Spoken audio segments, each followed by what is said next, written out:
This week's Grimm Fairytales. We got 4 of them. Knoist and his 3 sons. Between Whirl and Soist there lived a man whose name was Knoist, and he had 3 sons. One was blind, the other lame, and the third stark naked. Once on a time they went into a field, and there they saw a hare. The blind one shot it, the lame one caught it, the naked one put it in his pocket. Then they came to a mighty big lake, on which there were 3 boats. One sailed, one sank, the third had no bottom to it. They all 3 got into the one with no bottom to it. Then they came to a mighty big forest in which there was a mighty big tree. In the tree was a mighty big chapel.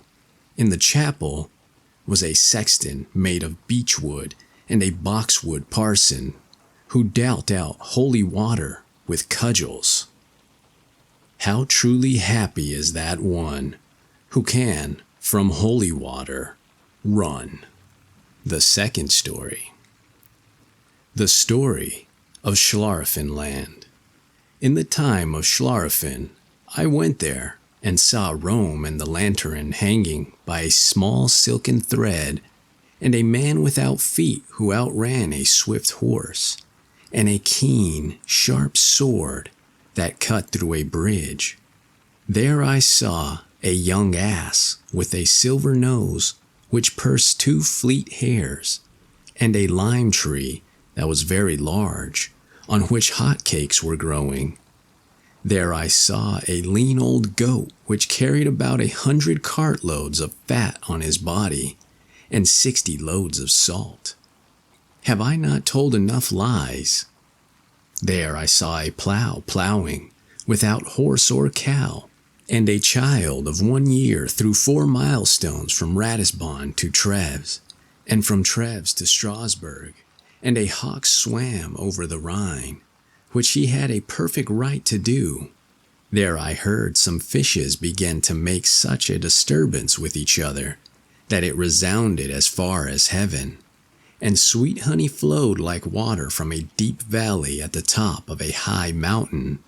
And these were strange things.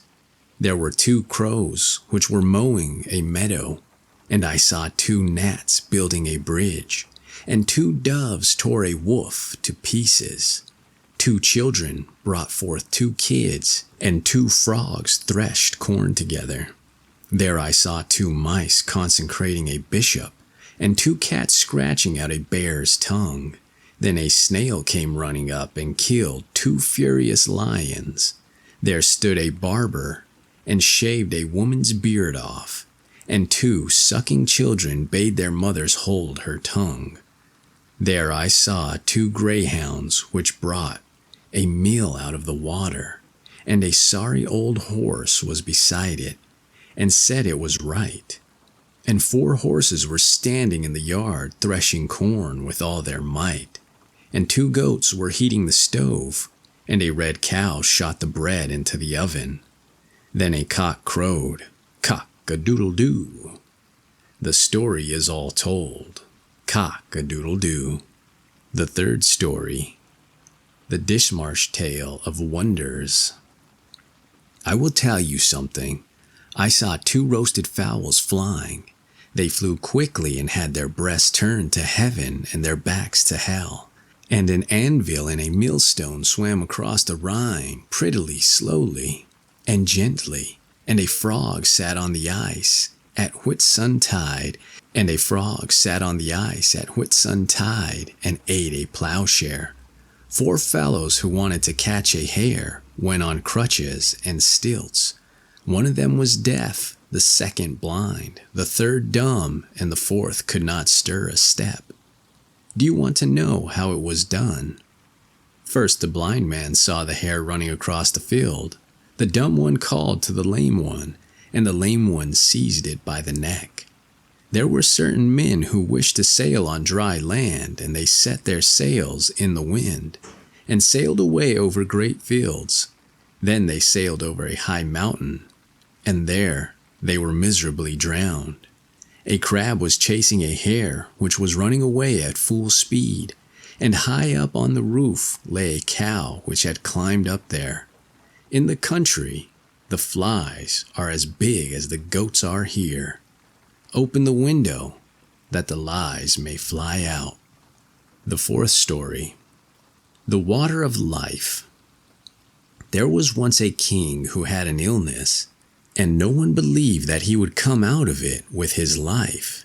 He had 3 sons who were much distressed about it, and went down into the palace garden and wept.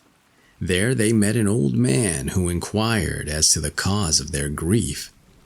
They told him that their father was so ill that he would most certainly die, for nothing seemed to cure him. Then the old man said, "I know of one more remedy, and that is the water of life. If he drinks of it, he will become well again, but it is hard to find." The eldest said, "I will manage to find it," and went to the sick king and begged to be allowed to go forth in search of the water of life, for that alone could save him. "No," said the king, "the danger of it is too great. I would rather die." But he begged so long that the king consented. The prince thought in his heart, "If I bring the water, then I shall be best beloved of my father, and shall inherit the kingdom."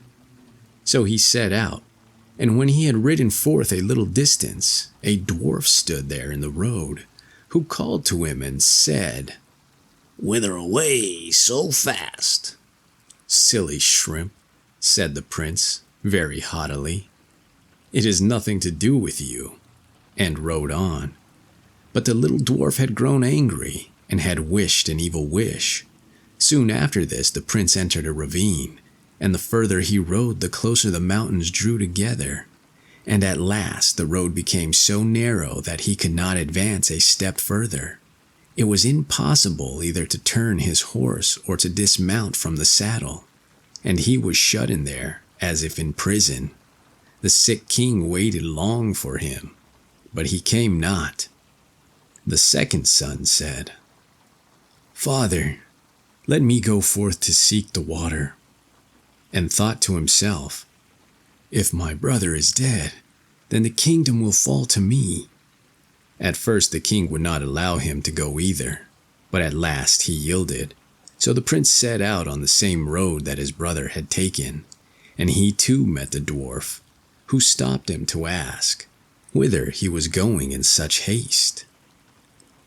"Little shrimp," said the prince, "that is nothing to thee," and rode on without giving him another look. But the dwarf bewitched him, and he, like the other, rode into a ravine, and could neither go forwards nor backwards, so fare haughty people. As the second son also remained away, the youngest begged to be allowed to go forth to fetch the water, and at last the king was obliged to let him go. When he met the dwarf, and the latter asked him whither he was going in such haste, he stopped, gave him an explanation, and said, "I am seeking the water of life, for my father is sick unto death." "Dost thou know, then, where that is to be found?" "No," said the prince. "As thou hast borne thyself as is seemly, and not haughtily like thy false brothers, I will give thee the information and tell thee how thou mayest obtain the water of life.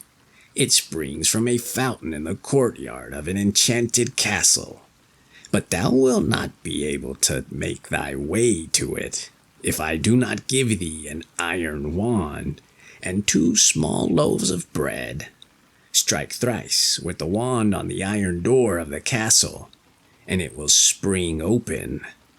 Inside lie 2 lions with gaping jaws, but if thou throwest a loaf to each of them, they will be quieted. Then hasten to fetch some of the water of life before the clock strikes 12, else the door will shut again, and thou wilt be imprisoned." The prince thanked him, took the wand and the bread, and set out on his way. When he arrived, everything was as the dwarf had said. The door sprang open at the third stroke of the wand, and when he had appeased the lions with the bread, he entered the castle and came to a large and splendid hall, wherein sat some enchanted princes, whose rings he drew off their fingers. A sword and a loaf of bread were lying there, which he carried away. After this, he entered a chamber in which was a beautiful maiden, who rejoiced when she saw him, kissed him, and told him that he had delivered her, and should have the whole of her kingdom, and that if he would return in a year, their wedding should be celebrated. Likewise she told him where the spring of the water of life was, and that he was to hasten and draw some of it before the clock struck 12. Then he went onwards, and at last entered a room where there was a beautiful newly made bed, and as he was very weary, he felt inclined to rest a little, so he lay down and fell asleep. When he awoke, it was striking 11:45. He sprang up in a fright, ran to the spring, drew some water in a cup which stood near, and hastened away.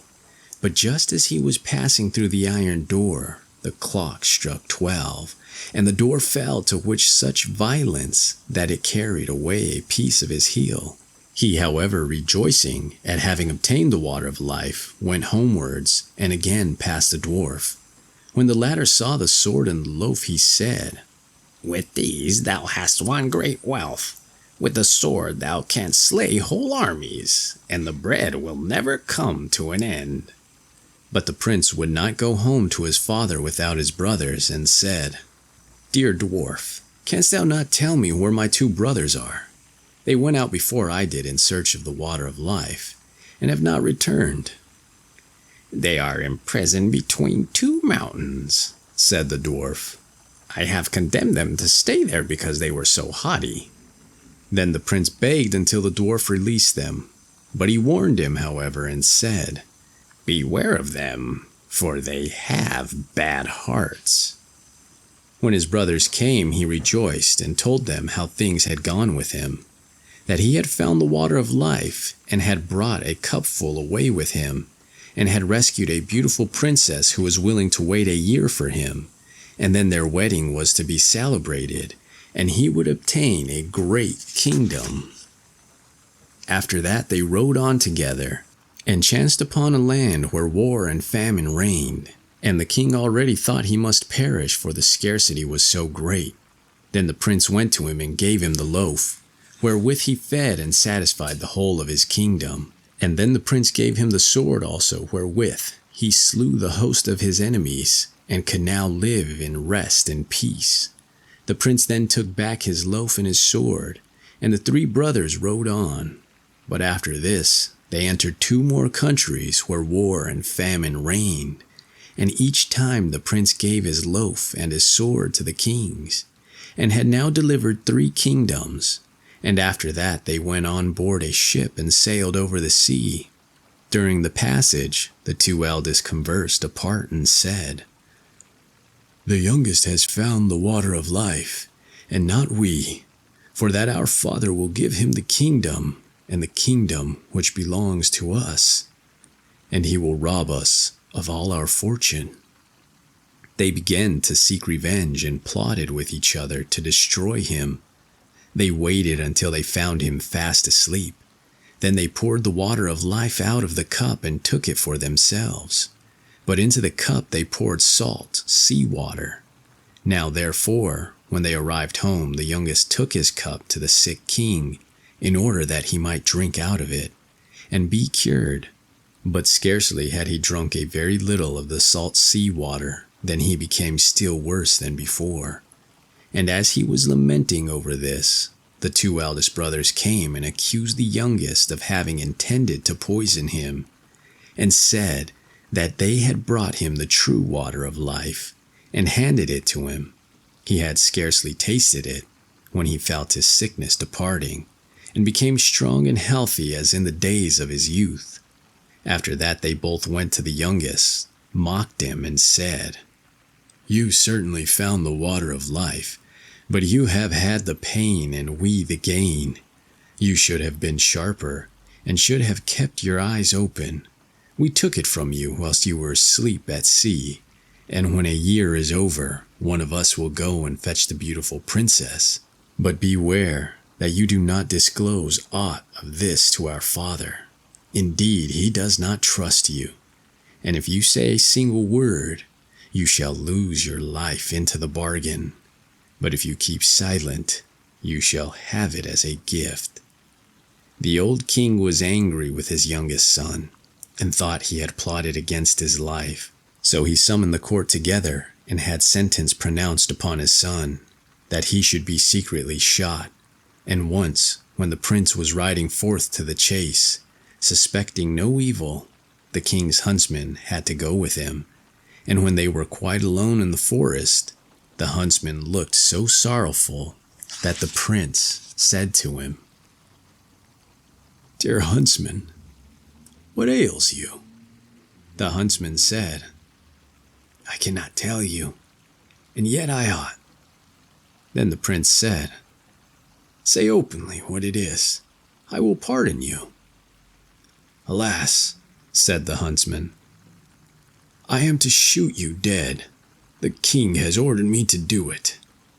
Then the prince was shocked and said, "Dear huntsman, let me live. There, I give you my royal garments. Give me your common ones in their stead." The huntsman said, "I will willingly do that. Indeed, I should not have been able to shoot you." Then they exchanged clothes, and the huntsman returned home. The prince, however, went further into the forest. After a time, 3 wagons of gold and precious stones came to the king for his youngest son, which were sent by the 3 kings who had slain their enemies with the prince's sword, and maintained their people with his bread, and who wished to show their gratitude for it. The old king then thought, "Can my son have been innocent?" and said to his people, "Would that he were still alive! How it grieves me that I have suffered him to be killed." "He still lives," said the huntsman. "I could not find it in my heart to carry out your command," and told the king how it had happened. Then a stone fell from the king's heart, and he had it proclaimed in every country that his son might return and be taken into favor again. The princess, however, had a road made up to her palace which was quite bright and golden, and told her people that whosoever come riding straight along it to her would be the right wooer and was to be admitted, and whoever rode by the side of it was not the right one, and was not to be admitted. As the time was now close at hand, the eldest thought he would hasten to go to the king's daughter, and give himself out as her deliverer, and thus win her for his bride, and the kingdom to boot. Therefore he rode forth, and when he arrived in front of the palace, and saw the splendid golden road, he thought it would be a sin and a shame if he were to ride over that, and turned aside and rode on the right side of it. But when he came to the door, the servant told him that he was not the right man, and was to go away. Soon after this, the second prince set out, and when he came to the golden road, and his horse had put 1 foot on it, he thought it would be a sin and a shame to tread a piece of it off, and he turned aside and rode on the left side of it. And when he reached the door, the attendants told him he was not the right one, and he was to go away again. When at last the year had entirely expired, and the third son likewise wished to ride out of the forest to his beloved, and with her forget his sorrows, so he set out and thought of her so incessantly, and wished to be with her so much, that he never noticed the golden road at all. So his horse rode onwards up the middle of it, and when he came to the door, it was opened, and the princess received him with joy, and said he was her deliverer, and lord of the kingdom, and their wedding was celebrated with great rejoicing. When it was over, she told him that his father invited him to come to him, and had forgiven him. So he rode thither, and told him everything, how his brothers had betrayed him, and how he had nevertheless kept silence. The old king wished to punish them, but they had put to sea, and never came back as long as they lived.